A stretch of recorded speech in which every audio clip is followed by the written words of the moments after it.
학생 여러분 안녕하십니까? 5월 18일 수요일 AIBS 뉴스 소식입니다. 최근 자율주행 자동차가 도로에서 많이 보이는데요. 편리한 만큼 사고도 많이 발생하고 있습니다. 오늘의 첫 소식 강태민 기자가 보도합니다. 네, 저는 지금 현장에 나와 있습니다. 지금 제 눈앞에 있는 현장이 자율주행 자동차로 인해 인명사고가 발생한 현장입니다.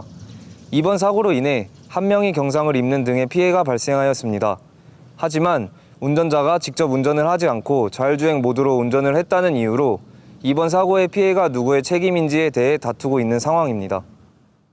아니 제가 운전을 한 것도 아닌데 왜 제가 보상을 해야 되는 거죠? 이런 건 자율주행 자동차 만든 회사 측에서 보상해줘야 되는 거 아닌가요? 운전자의 부주의로 인한 사고에 대해서는 저희 측에서 보상을 따로 해드리진 않습니다. 구매자께서 차량을 구입하실 때 자율주행 모드 사용 중에 발생하는 사고는 제조사의 책임을 묻지 않는다는 약관에 동의하신 부분이라. 경찰의 사고 조사 결과 운전자는 자율주행 모드를 켜놓고 핸들에 발을 올린 채 노래를 듣고 있었다고 합니다. 현재 자율주행 기술은 운전자의 제어 없이 주행이 가능한 완전 자율주행 단계가 아닌 일정 구간에서만 자율주행이 가능한 조건 자율 단계이기 때문에 자율주행 시에도 항상 긴장을 놓지 않고 위험 상황에 대비해야 할 것입니다. AIBS 강태민입니다. 육군에서 운용 중인 군사용 드론의 오류로 군인 2명이 중상을 입었습니다. 사고 현장에 저희 취재기자가 나가 있는데요. 김연경 기자, 현재 상황을 말해주시죠. 네, 저는 사고가 발생한 3.2사륙 부대에 나와 있습니다. 현재 현장은 드론 잔해들로 그야말로 아수라장입니다. 곳곳에 널린 드론 잔해들이 사고의 심각성을 보여주고 있습니다. 현장 목격자의 말을 잠시 들어보겠습니다. 갑자기 드론에서 굉음이 나더니 탄이 격발되더라고요. 사고가 난 드론은 작년에 국방부에서 3조 원을 들여 도입한 인공지능 공격 드론입니다. 인공지능 기술을 이용하여 적군을 자동으로 인식하고 사람의 개입 없이 자동으로 사격하는 기능을 제공합니다. 도입 당시에도 오작동에 관한 여러 논란이 있었는데 이번 사고로 인해 논란이 더욱 가속화될 것으로 보입니다. 국방부는 현재 정확한 사고 원인을 조사하고 있으며 전 군의 인공지능 공격 드론 사용 중단을 명령했습니다. 이번 사건을 계기로 군사용 드론의 도입을 재검토해야 한다는 목소리가 나오고 있습니다. AIBS 김연경입니다. 다음 소식입니다. 최근 인공지능 챗봇이 인기를 끌고 있는데요. 하지만 혐오적 폭력적인 데이터를 학습한 인공지능 챗봇으로 인해 많은 사회적 문제가 일어나고 있습니다. 이와 관련하여 최근에 인공지능 챗봇 모햄수가에 대한 대학생들의 인식을 알아보기 위해 제주대학교로 찾아가 보았습니다. 현장에 나가 있는 강태민 기자가 소식 전해드리겠습니다. 네, 저는 지금 제주대학교에 나와 있는데요. 이곳 학생들에게 인공지능 챗봇 모햄수가에 대해서 물어보겠습니다. 모햄수가와 대화하면서 불편한 점은 없었나요?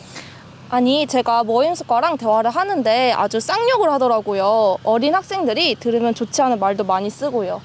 저는 모임수가랑 대화하다가 그냥 장난으로 어디냐고 물어봤는데 남의 주소를 막 알려주더라고요. 네, 또 다른 학생을 만나보겠습니다. 인공지능 챗봇 모햄수가를 사용해본 경험이 있으신가요? 네, 요즘 대학생 사이에서 유행이에요. 진짜 사람이랑 대화하는 것 같아서 저 자주 이용했었어요. 모햄수가한테 이상한 말을 들으셨다고요? 근데 제가 챗봇이랑 대화할 때 자꾸 이상한 말을 하더라고요. 좋아하는 농구 선수에 대해서 이야기를 하고 있는데 흑인이라는 이유로 비하 발언을 해서 기분이 나빴어요. 그 다음부터는 사용하지 않게 되더라고요. 네, 이와 같이 모햄수가로 인해 정신적인 피해나 개인정보 유출과 같은 피해 사례가 발생하고 있어 모햄수가는 현재 서비스가 중단된 상태입니다.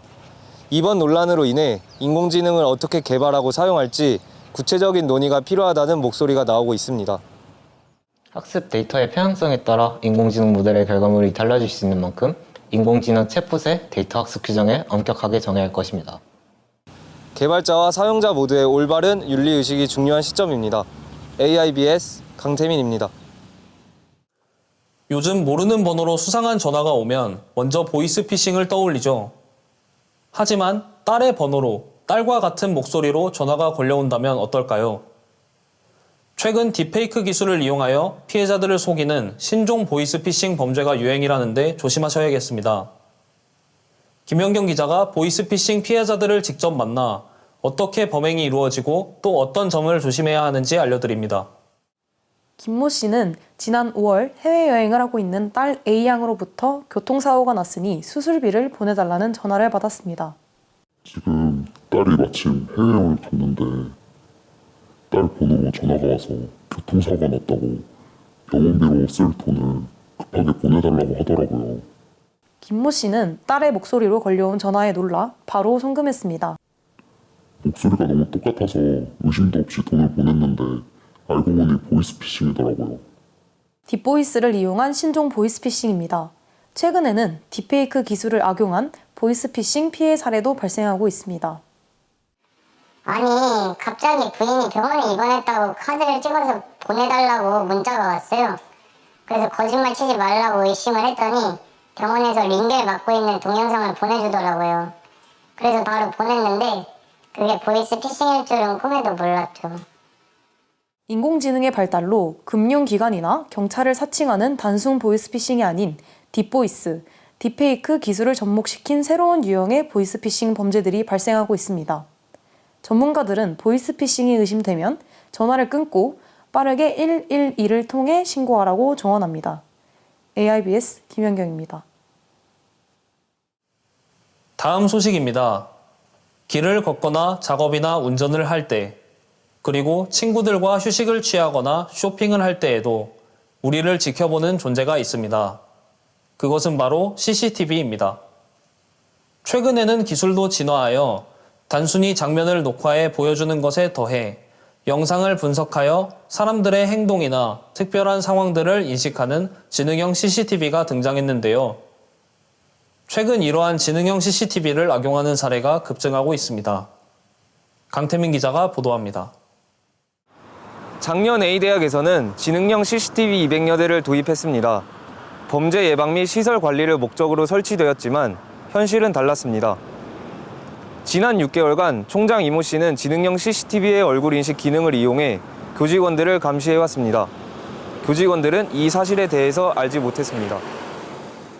저희 학교 입구에 지능형 CCTV를 설치했다고 교수회의 때 들어서 알게 됐는데 그날 이후로 저희 학교 총장님이 제가 언제 퇴근했는지 다 알더라고요. 최근에 제가 몸이 안 좋아서 일찍 퇴근했는데 총장님이 오늘 일찍 퇴근한 거 다 알고 있다고 회식 때 참석하라고 협박을.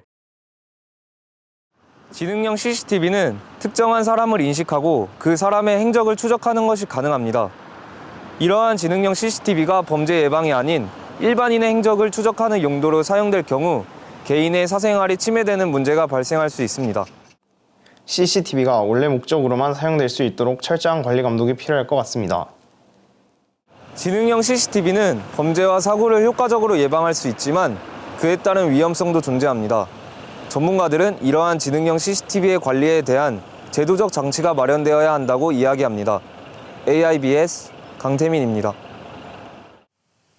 5월 18일 AIBS 뉴스를 마칩니다. 시청해주신 여러분 고맙습니다.